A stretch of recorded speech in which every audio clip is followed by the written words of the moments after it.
Hello students, आज का chapter है चैप्टर 3 ह्यूमन रिप्रोडक्शन।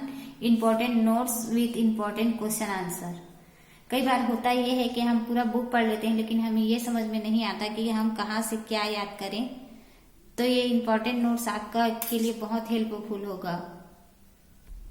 कुछ शॉर्ट नोट मैंने यहाँ पर लिखा है। तो पहला है the age of menstrual cycle is stopped is 50 year. इस क्वेश्चन को आपको 1 नंबर 2 नंबर के क्वेश्चन में पीएमटी एग्जाम में पूछा जा सकता है। प्रेगनेंसी है तो यहाँ पर प्रेगनेंसी को क्वेश्चन के रूप में भी पूछा जा सकता है कि व्हाट इज प्रेगनेंसी। तो इसका आंसर है the time period of implantation of embryo in uterus up to parturition is called the pregnancy. इसको 1 नंबर और 2 नंबर में ही ज्यादातर पूछा जाता है। अगला है corpus cavernosum found in penis. Pregnancy period is elephant 641 days, dog cat 63 days. अब इस क्वेश्चन को देखिए, इसको पीएमटी के एग्जाम में किसी भी तरह से पूछा जा सकता है, ऑब्जेक्टिव के रूप में भी पूछा जा सकता है। तो आपको इन नोट्स को अगर आप याद रखेंगे तो आपको बहुत ही आसानी होगी। अगला है what is mean by menarche. Menarche is the first menstrual cycle in female. इन नोट्स के बाद मैं आपको कुछ इंपॉर्टेंट डायग्राम भी दिखाऊंगी जो 2 नंबर 3 नंबर में पूछा जाता है, या ज्यादातर अगर लॉन्ग क्वेश्चन आंसर में पूछा जाएगा तो आपको डायग्राम के साथ साथ पूरा उसका डेफिनेशन भी लिखना पड़ेगा। अगला है middle piece and tail is responsible for movement sperm.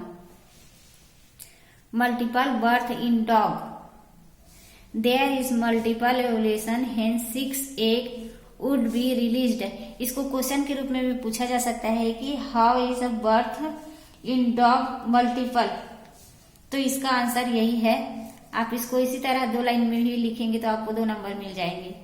अगला है 2 to 3 seminiferous tubule is present in each testis. Function of bulbourethral gland. This gland secrete a thick sticky alkaline mucus, then lubricate the end of penis and lining of urethra। 3 number के question में आपको diagram पूछा जा सकता है। Draw a label diagram of section 3 ovary. तो अगर आपको ओवरी का केवल डायग्राम पूछा जाएगा तो आप केवल डायग्राम बनाइए और उसको डिस्क्राइब कर दीजिए। तो डिस्क्राइब में इतना सारा सब कुछ आपको लिखने की जरूरत नहीं है। अगर आप 8-10 भी लिख देते हैं तो आपको 3 नंबर आराम से मिलेगा। जैसे कि ये यहाँ पर है ब्लड वेसल, एग नेस्ट, और ये है एंट्रियम, ये है ओक्यूल मेम्ब्रेन, मेटाकार्पियन फॉलिकल, कार्पस लेट्रियम, और ये है जर्मिनल एपिथेलियम, और यहाँ पर है मेडुला। अगर आप इतना भी लिख देते हैं तो आपको 3 नंबर आराम से मिलेगा। इस चैप्टर से एक महत्वपूर्ण क्वेश्चन है ब्रेस्ट एंड मेमरी ग्लैंड। तो ये है जो गर्ल्स में जो पाया जाता है, इनका प्रारंभिक विकास एस्ट्रोजन और प्रोजेस्टेरॉन हार्मोन के कारण होता है। ये है मेमरी ग्लैंड का फंक्शन। इससे 1 नंबर में या ऑब्जेक्टिव के रूप में भी पूछा जा सकता है। तो mammary gland and breast provide milk which is the only mean of nutrition for infants. It also help in increasing the sexual excitement during intercourse. ये इनका फंक्शन है। 4 नंबर के क्वेश्चन में आपसे ये भी पूछा जा सकता है कि explain the human ovary with well labelled diagram.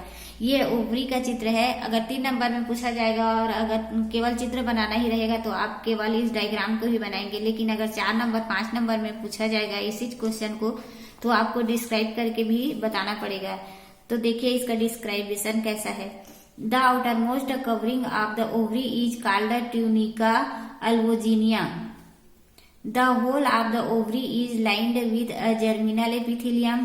Rest of ovary part is composed of connective tissue and spinal shaped cell. This is called a stroma. Stroma contain female germ cell in different stage of development. Each ovicate is surrounded by the nutritive layer. Metal follicles are also present in stroma. Each Graafian follicle is made up of 3 layers. Each oocyte is surrounded by vitelline membrane, zona pellucida and corona iridata.